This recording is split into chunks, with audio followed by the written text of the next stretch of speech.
This is another podcast with the King's Roundtable, and my name is Calvin Duker, and I have my co-host Lavon Foster, and we're going to be Yes, talking sir. about uh, a topic that is really dear to us in regards to father issues.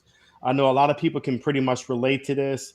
This is no disrespect to our actual fathers, but it's just we're talking about our experience about growing up without a father. And as you know, a lot of people can probably relate to that, whether it's growing up without a father or a mother, or maybe both.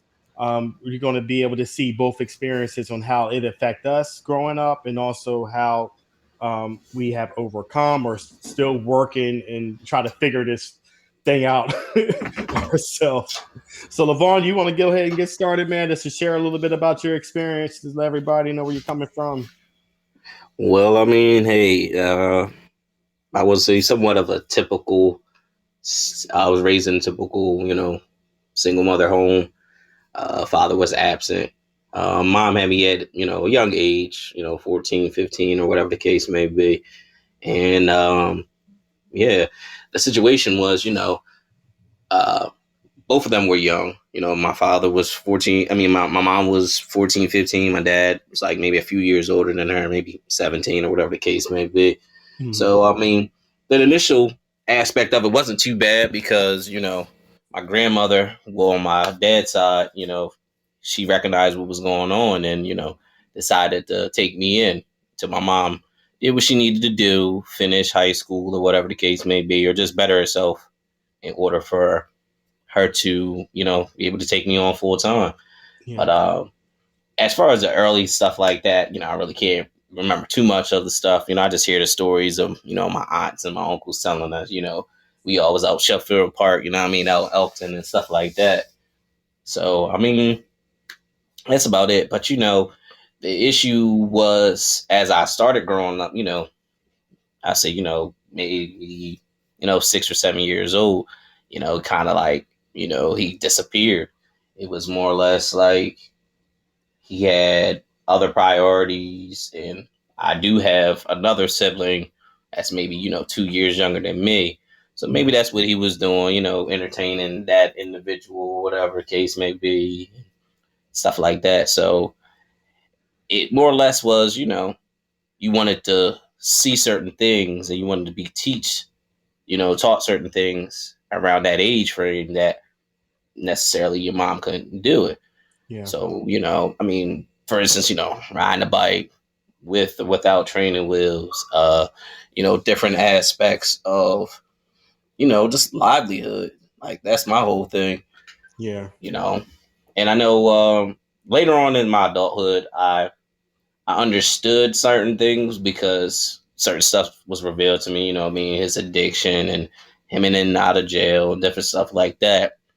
But at the same time, I feel as though we did have some memories. It wasn't like he was completely gone the entire time. Maybe, Yeah. early teens or whatever the case may be, he came back around for a little bit, but it was just for, him to try to utilize or to use whoever he was dealing with at the time. And once he got back on his feet, he was gone, man. You know. Yeah. So I mean, the way that I look at it, that that presence need to be felt Yeah. 100%, 100% I genuinely. yeah. I know for me, like you, I grew up in a mother home, and pretty much my mom took care of me all the way up. Well, she took care of me pretty much all of her life, all the way up till I was 18. But I remember in the early years when I'll tell you around like five, not five, like 6 and 7. That's when I start to recognize that, okay, where's my dad at? Well, how come my Hmm. daddy never come pick me up or take me different places? I see everybody else father going to their different events and different games, and baseball. I was a baseball player when I was younger, and my father never went to none of my baseball games. My mother was always present. She did the best that she could. I know when we moved from Whitehall Farm into Cecilton, Maryland, um, that's when I had a father figure in the house, which was my aunt Edna's husband, Morris.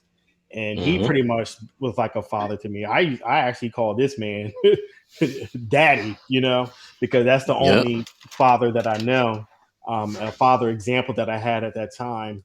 Was it like did I miss having my actual father with me? Of course, because I never, I think for me. I look at it now from where I'm like an adult now. I consider it a blessing that I do know who my father is, because I know some individuals do not know their father at all. It's like a hidden Yeah. question mark. So I still count the blessings that I do know him. I know where he lives at, but I think the only thing that's probably upsetted me when I was younger is that he wasn't there for me. The absent was, it was felt. I never had anybody sat down and tell me, "Hey, son, this is what you need to do. All right, you do this, don't do that." I pretty much had to figure it out on my own. Yeah. And basically, I don't want to say like raise myself, because my mom did get married when I was 14, and my stepfather, he stepped up to the plate and did an excellent job with with the tools that he had, to share with me.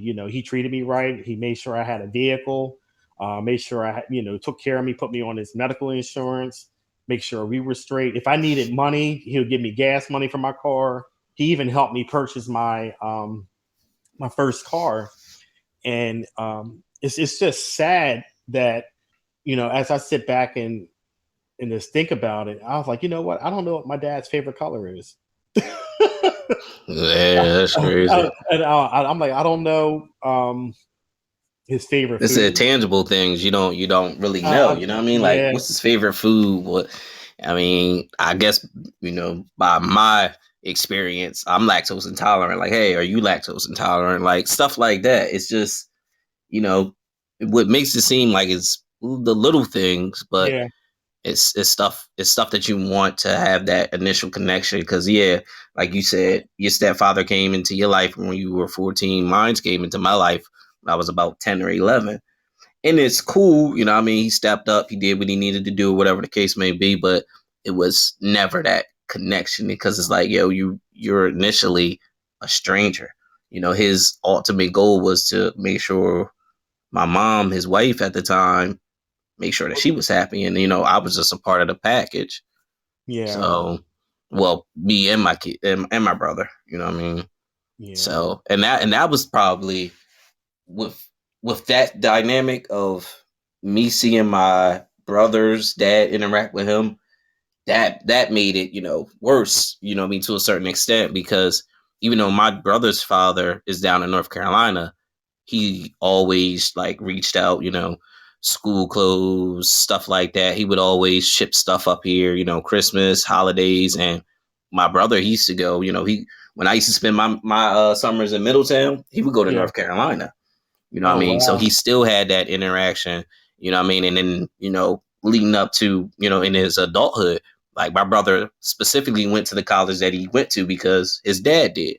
He pledged the way that his dad did. So it's just like those Wow. those things that you wanted, that, of only your I ain't gonna say your biological father, but that main source of fatherly advice that you wanted, that's supposed to be provided from the father, you always want that.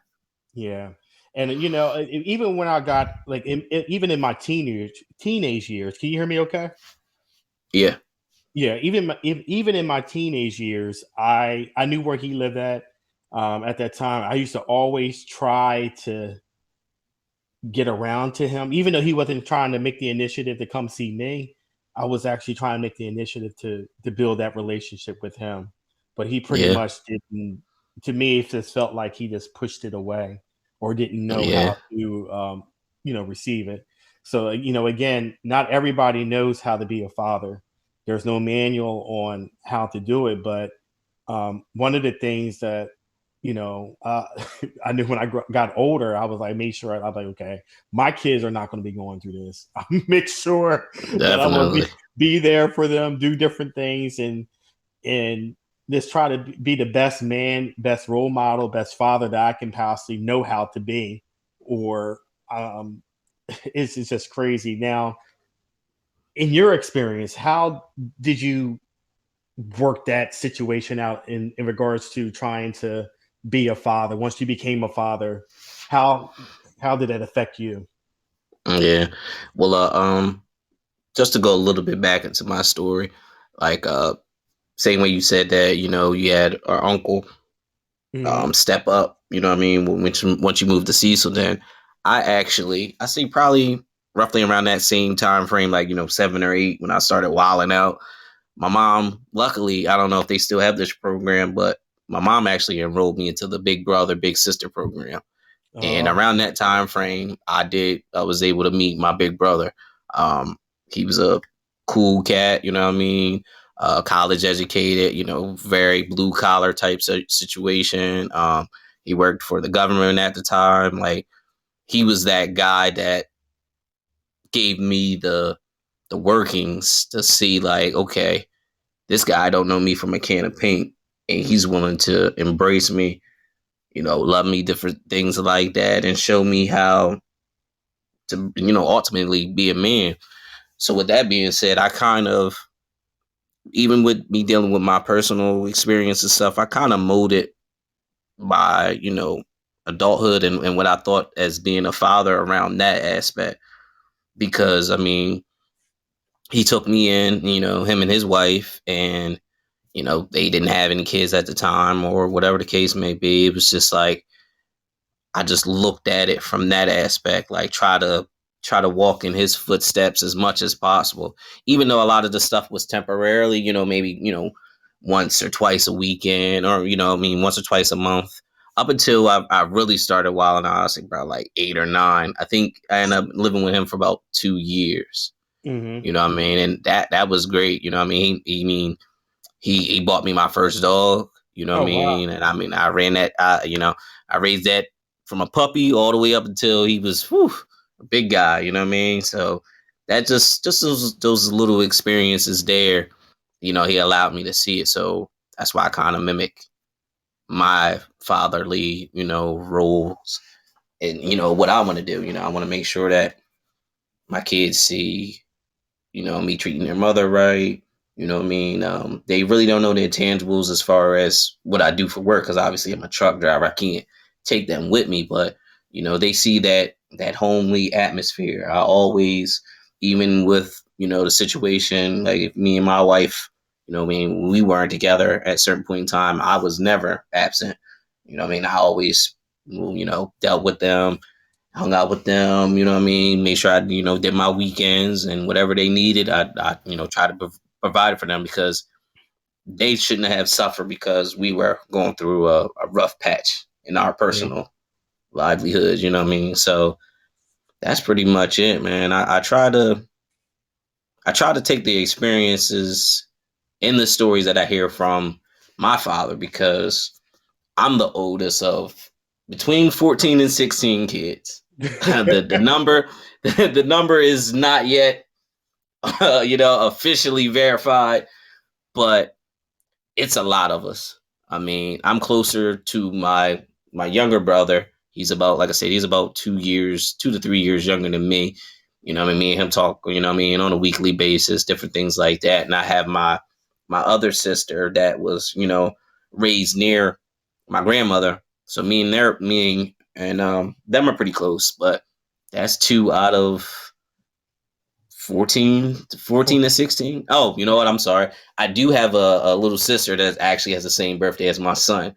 So I frequently grab her. She comes to my house. She hangs out with me. I talk to her on the phone. She talked me to death, but I love her. You know what I mean? It Yeah. is what it is. But because I try to, even though her situation, with her and her mom, and that's whatever, I still try to put that male role model around her, Yeah. because she, her mother has other kids, so of course, that's her brothers and sisters. But as far as her biological father, she really doesn't know anything about it.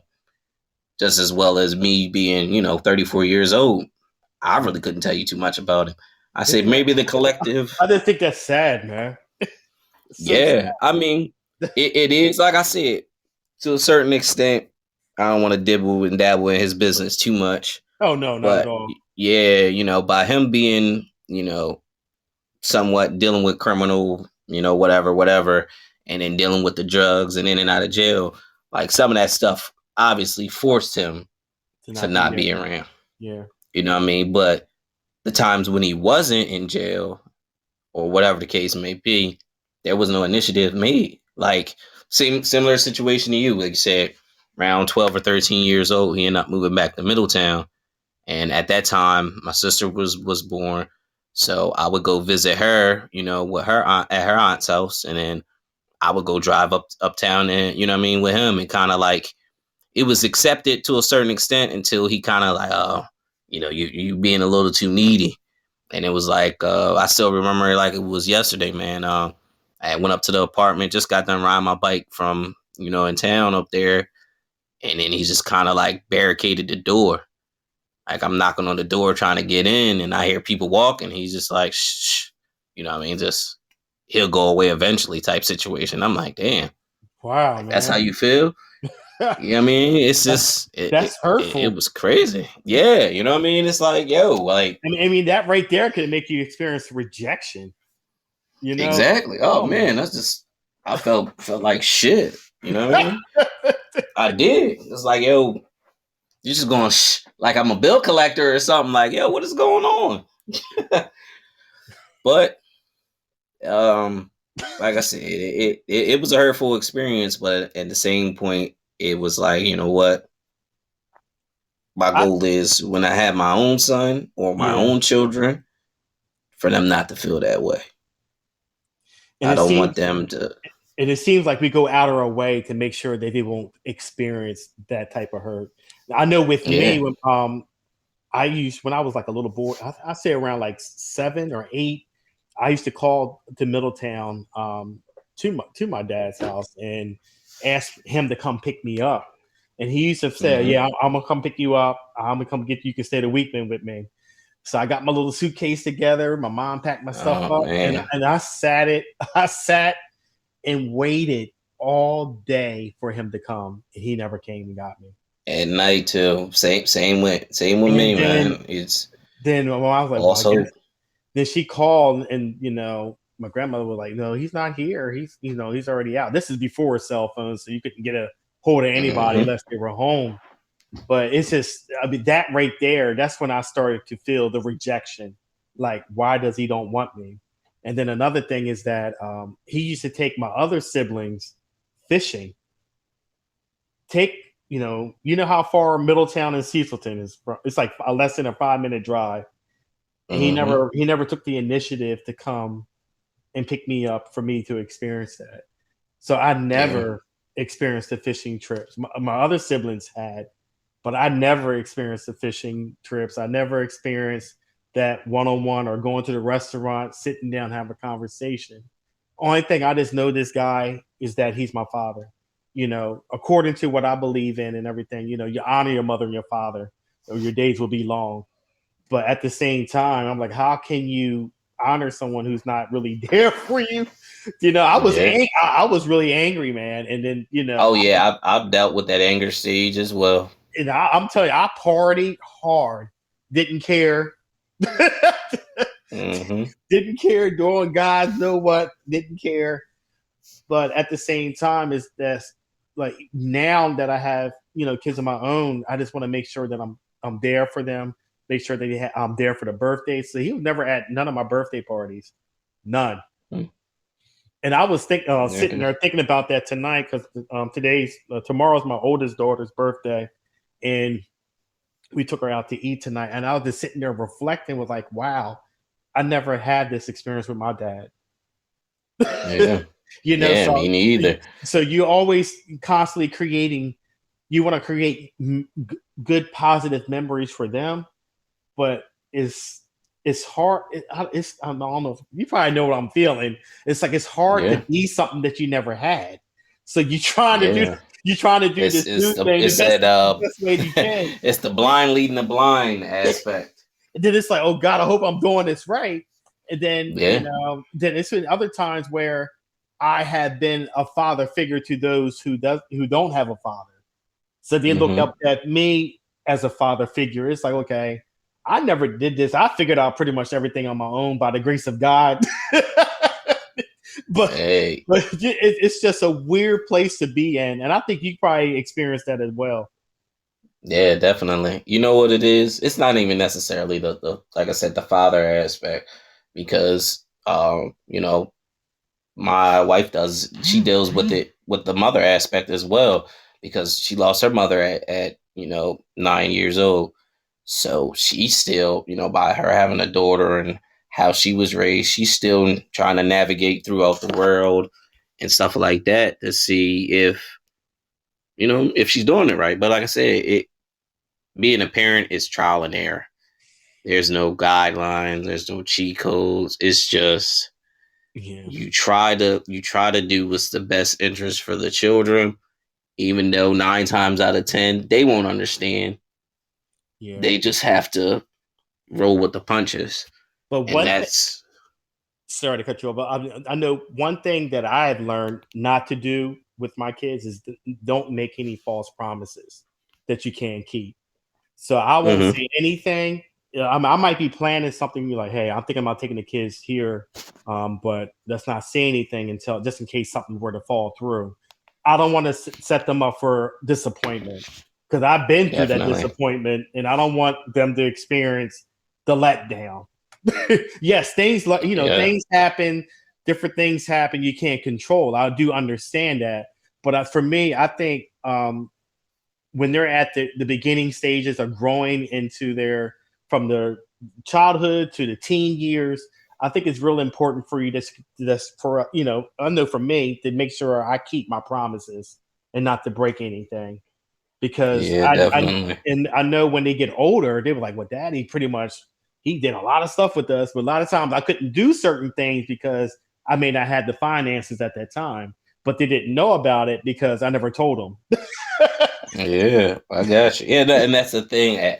As we reach this age and this plateau, we start to have a appreciation for the parents that we have, because we are, in the position where they are at, or I mean, where they were at one point. Like I said, those underlying those pillow talks, like, hey, such and such wants to do this, but hey, man, this bill is due. It's like, you straddle that line of trying to be financially responsible, but you also have somebody that's looking up to you and looking forward to whatever the case may be is. So like I said, you got to run the trial and error, because I know it's plenty of times like, hey, I may not have X, Y, and Z for the week, but hey, it'll be a good time to take the kids to the beach. So let's just go out and go.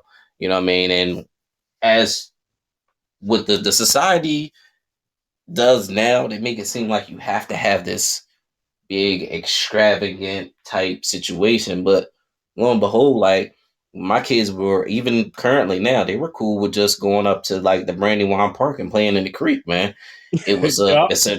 it's like a 15-minute ride from my house, and it's a state park. It's cheap, you know what I mean? It's just like, you know what I mean, the tubing aspect, like, just to The try to quality be one with time. nature. Yeah, you know what I mean? It's just like, hey, let's just go do something. You know what I mean? Like, my daughter, she's 12 going on 13, so she's straddling that teenager years where she still wants to be my little girl, but then she's still kind of like going into her whole womanly type thing, and I'll be like, whoa, I don't know what's Yeah. going on here. But Yeah. at the aspect is, she just wants that initial time, so just try to provide that as much as possible within reason, though, because she'd be wilding out, and I'm like, hey, I'm the type of parent. Listen, I do not reward bad behavior. That's it. You And I sound like tell her me, all the man. time. I Yeah, I certain tell her parents. all the time. Don't don't miss out on your blessings because of X, Y, and Z. Because I hate to be one and done, but I have to let her know and let my son know as well. Like, the world is one and done. You can go out and rob a bank or hit a person or kill a person, and your life is gone. So it Yep. has to be some aspect of one and done. You have to, because the streets is not going to give you as much leeway as my household is. So Correct. I have to let you know off the rip, like, listen, It's when you walk outside these doors, whatever you do out there, you're the world's, problem to a certain extent. You know what I mean? My goal is to protect them until I can't protect them as much, whatever. Yeah, So you gotta you gotta stress that lining because they don't understand it. They just assume that you're in a controlled environment, you're controlling everything. And as a parent, like that's what you try to do all the time. Like it could be a whole tornado swirling around the house, but you got to be like, look, I'm calm. You should be calm. Don't worry about it. I'll take care of it. yeah. So I mean, that's about it, man. As far as what I say is the lessons that I had to learn of, like I said, trying to be a father without those guidelines. And I know it's like a weird place to be in because you just don't know. So like, well, I never Yeah, experienced that, but I have to create an experience that I don't know anything about. yeah. So And like I said before, this could also be applied to mothers. You know, what I mean, mothers dealing with their daughters as well. Because, like I said, yeah, like if we you said lose your before, mom at a young age, that's yeah, anybody, anybody who experienced a type of loss, or you don't have any type of relationship with your parents at all, whatever it may be. I'm pretty sure a lot of people can, connect to this story that we're, sharing with them, because it's not easy. Being a yeah, parent, it's not easy. Being a father, it's not easy. Being a black dad. exactly. Because We're a endangered species. yeah, there's another, like when our sons start to get a certain age, we're going to have to explain to them certain ways you have to act. You can't do this. We have to have the talk with them, because Yeah, the way society is right now. But I just want everybody just to pretty much, take this information, wrap it up, and just try to cherish the yeah, times and the learning, and all of our life's experience, and just know that, just do the best you can. I pray for my father. I would love to have a relationship with him, but unfortunately, I just can't connect with him like that. So yeah. So let me ask you this. I know we had this conversation off air. I still feel as though, all right, do you feel as though like providing the way that you structure your household now, do you feel as though that you're not allowing your kids to get a certain experience? What I mean by that is like, I live out in Newark. My kids, they got their own room. I got to fuss and fight with them to load the dishwasher. Like, do you feel as though like them not having certain things, do you think that they're missing out that experience wise, like, from being out in Newark and being in the hood? You feel as though like, how do you feel about that? That's what I pretty much want to say. how do I feel about them not experiencing certain type of environments? Is that what you're talking about? Yeah. Yeah. I try to protect them as much as I can. I try to keep them guarded as much, especially my girls, because I don't want Hmm. anybody to hurt my girls at all. And Yeah. that's one of the things that you can probably know, that I'm overprotective about my girls. We don't do sleepovers. Hmm. Yeah. Only That's a, with that's another that's another but only conversation that we had but to talk about. only but really only with people that I really trust. Like my kids only go to my wife's mom's house, my mom's house, maybe our sisters, depending on what we're doing for that time. But pretty much, we don't allow a lot of people watch our kids, because I'm just I heard so many different stories that how kids got became molested, and by people that Yeah. they pretty much know. So I'm always have my radar up. I always have. Man. If I'm Yeah. discerning for something wrong about somebody, my kids won't go over there. Yeah, well, like you said, what we talked about, me and one of my guys, we had a conversation about that. It is that cousin or uncle or whatever, that close relative that's doing that stuff. Majority, like I said, I think there's some type of statistics like 90% of molestation comes from the immediate family or close relatives. So I don't put it past you. Yeah, Yeah, my daughter the same way. Like I yeah. try to keep her as guarded as much, But but even but she's even the such boy a too. beam of light. But Yeah, even oh the yeah, definitely with the boys the boy too. too, Yeah, because I mean, pretty much all children, because yes, so much can happen to them, man. And my thing is, I try to keep their innocence protected as much as I can. As a father, I try to make sure that they're in a safe environment at all the time. I mean, once they leave this house and go to school, I just pray that they're making good choices. Of course, they're going to have Yeah. different days, bad days in school. We all have different days like that, even when as an adult. But I just want to make sure that they know the structure that I have provided them to follow. So once they get outside of my house, they know how to act. Are they going to be in different environments where they're not supposed to be at? Yes, they probably will be in different environments. They're not going to tell me everything, but our goal is to make sure that they know what to do and just adjust and correct when that situation were to happen. I hope that kind of explained or answered your question that you asked me about Yeah, the because environment. the other reason why, like I said, the only reason why I asked that is because I'm like, yo, I feel as though like my kids is such suburban kids. They bougie as hell. Oh yeah, Like my I, kids are bougie, man. They yeah, my listen, kids listen. bougie as hell. They want. They were like, "Can we go to a hotel?" Or my baby girl asked, "Daddy, can we go to a restaurant today?" You know what our moms used to say to us? Restaurant Yeah, is all at right. home. Yeah, McDonald's right in at the home. refrigerator. Yeah, it's just like that that little meme that I seen the other day when the little girl asked her mom does she have money for McDonald's.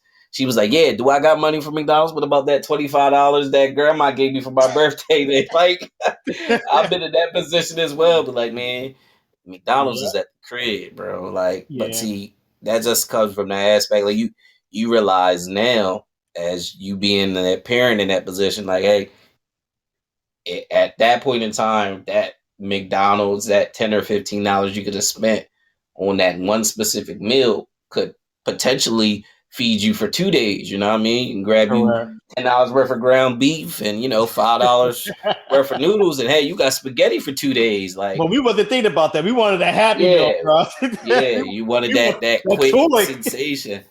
Yeah, you know what? But to be honest, I really growing up, my mom worked at McDonald's, so I wasn't hyped about McDonald's because it was nothing. Like my mom, where we from in Newcastle Avenue, it's McDonald's like literally at the end of our neighborhood. Okay. So I was eating McDonald's for forever. You know what I mean? Yeah. So, but it's still certain things that kids want that you could provide for them, and it's like, but But like now, I said, I I think now, you, I look at it this way because our parents made a certain amount of money back then, and mhm. we probably making more money than what they were making at that time. And if I can provide it and do it, bless my kids with it, yes. Like when it comes to like Christmas and holidays, I always had big Christmas when I was younger. That's one thing. I might not get a bunch of toys throughout the year, but when the holidays come around, like Christmas, my mom made sure Mhm. that I had an excellent childhood when it came to Christmas. So I Yeah, make shout out sure to my Aunt Buff. My Aunt Buff, she I she try. it's her birthday too. She always balled out for us on Christmas. Yeah, Always. because you just want to make sure that I believe that every child should have an awesome holiday experience, especially when it comes to Christmas. Because some kids not getting anything for Christmas, or their parents may not be able to do that. But I always made sure. When Toys R Us was open, Yeah. I remember going in there. I'm like, listen, Joyce, we're gonna go up here. We're gonna put this big layaway on, Hmm. and just pay on it. I paid on it. Worked my overtime and paid on it. I just want to make sure that they have an awesome experience with Christmas, and I start Christmas shopping in August. Wow. Well, you know what? People that don't follow you on Facebook, man, you put your little 30, 60, 70 day countdown to Christmas. You love you some Christmas, man. But you know But what? you know what? It was a good childhood experience for me. Yeah, but see, I'm gonna let you know you had a good childhood experience. I did as well, but as me being a Sagittarius, born on December the 19th, I didn't really get to live out Christmas and or birthdays as much because see, I would get like one or two gifts. Like, here your birthday gift. The X, Y, and Z that you might really want might be underneath the Christmas tree. So that just made me have to wait for another, 5 days. Like, oh my God, y'all killing me. You know what I mean? So it's just like, yeah, man. All my December folks, y'all know what it's up. Y'all know my, what's up, man. my son's birthday is December 27th, so it's like 2 days after. See, like I said, I don't feel bad for them after Christmas people, but those people from from the 25th on down to the first, I feel bad for y'all, man, because you already know. So it's crazy, man. But but like I said, just to reiterate on that, like I feel as though like maybe maybe my kids are missing out that I ain't gonna say that hood mentality, but that whole scratch scratch the type, scratch to survive type situation, because I don't want them to think that where I'm at in the position and livelihood and You how I always been provide a there. life for them, that it's just easy. That's what I want, you know what I mean? And then like even when we talked off air about certain things that I want to establish for my kids in the next 5 to 6 years, so they could, do whatever outside of my house. Like a lot of people aren't thinking like that. Yeah, You know what I because mean? So everybody else have different mindset, and I think by me not being around, I hate to say this, by my father, I didn't pick up a lot of his habits. I'm not an alcoholic. I'm not not putting his business out there like that. I'm not a drinker or anything like that. Because I always try yeah, to be careful of that because alcoholism runs on both sides of our family. The coach definitely. side and the other side, the Duke side of the family. So I really, really have to be careful in regards to that. So Yeah, I I mean, yeah, there's certain niches and stuff. Like I said, I ain't gonna I don't want to expose my air. pops out too I much. know. I'm like, oh God. But man, people know my pop is a professional criminal. Like he does all types of wild stuff, and y'all that know me, that heard the stories, y'all know what I'm talking about. We gonna just leave it like that. And Okay. I don't. I mean, besides dibbling, dabbling, and maybe dealing paraphernalia or whatever, I've done that. But I mean, hey, it is what it is. But not to the extent of what he used to do and what he does currently. It's still a lot. Yeah. It's a lot because I mean, I don't think I sent it to you like a couple weeks ago. Don't He's say it. on Don't Delaware say it. Online, Don't man. say it. Don't, He on don't Delaware say it. Online, man. Don't Yeah, say no, it, say it. man. Look, see, my thing is, we talked about the whole anger, resentment type situation. I still have not gotten over that aspect. I'm so Like, angry. I'm angry too, man. it's not like I said. As far as what's going on for me, I'm cool with it. What still gives me the anger and resentment is I have a 7 going on 8 year old sister that is dealing with what I had to deal with. The him not being around, him maybe showing up for to try to wean her mom out of a couple dollars or whatever. Like she has no idea like what she's dealing with. She just knows that that person that she calls dad isn't nowhere to be found. Like, especially with the age of communication now, like he ain't got no cell phone number. It is like she'll call me randomly just wanting to talk. And I'll just talk to her because I understand I was on her mind, I was on her heart, and I'm trying to make sure that she, like I said, she doesn't get this distrusting aspect from men because of what my dad is doing. So it's not my said my anger, my resentment for him ain't about me. It's about everybody else that he's dealing with. Like even Yeah. my sister, who's 22 years old. Maybe around a few years ago when he was around for a little bit, she had started developing a relationship, and he tried to do her dirty, and it was just like he was gone. He was here 1 minute and then gone the next. So it's like I'm more angry because he keeps creating us more and more siblings that are you're initially adding to the hurt of not only my livelihood to other people's livelihood. Like Yeah. my goal is within the next couple months. Me and my brother talked about it. I want to pick if I can get a hold of him. I'm gonna try to get a hold of him, but I'm trying to find my other siblings, man. Like I know there's a few in Delaware, there's a few in Maryland, there's a few in maybe Philly, and I know we have some on the. I don't know how he got over there, but they all the way over on the West Coast somewhere. But Oh like God. I would like for them. How do you get that to information, man? That's a lot of research. You think he will I share don't that with know. you? Well, see, that's the thing. He might share it with me, but I don't know. It's gonna have to be a conversation that I ain't gonna lie to you. I'm gonna have to strong arm and run down on him. You know what I'm saying? Because he goofy. Oh God, cousin, Yeah, he goofy. I don't want to have to get some bail money for you, man. Don't get crazy on me now. Oh, now my bell money straight. I'm cool. But yeah, like it's just the simple stuff. Like my grandmother, by her being older, she knows of a few of them, and then so like I said, my aunts and my cousins, people that are around like Elton and stuff like that, they know of some of my potential siblings, but you know, we can't very necessarily justify if they're theirs. You know what I mean? We would have to talk to their mothers and see whatever the case may be. But I know COVID kind of slowed it down because I really was on this mission last year, Oh, but really? I don't want to do, you know what I mean, with everybody walking around and, COVID-19 messed up a lot of that stuff.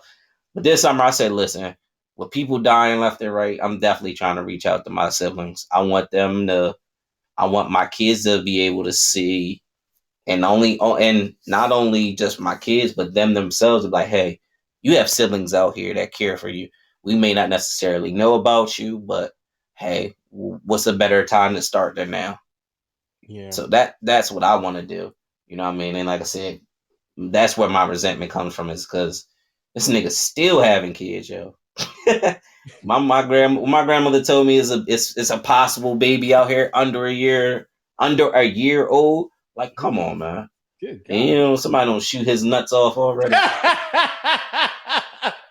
Come on, bro. But hey, I see. The thing about it is though, Give him a vasectomy or something. yeah, he need to be neutered. Yeah, but I will say on a good aspect, hey, that lets me know if I decided, you know what I mean, be pumping and dumping from now till I'm like 50. Hey, he said, them boys still work. he said pumping and dumping. Pumping and dumping. Oh man, my stomach hurt just laughing at you right now. I can't get my thoughts together. Hey, they said I was too serious on the other one, man. I had to lighten the mood. But this is me though. This is you though, man, because This is me. that's what it is, man. I think the resentment come from me. I have like trust issue with people.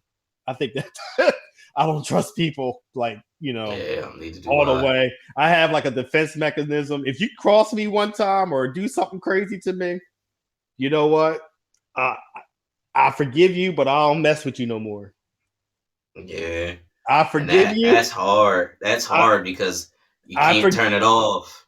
I'm like I forgive you, but I don't want to be Yeah, around you.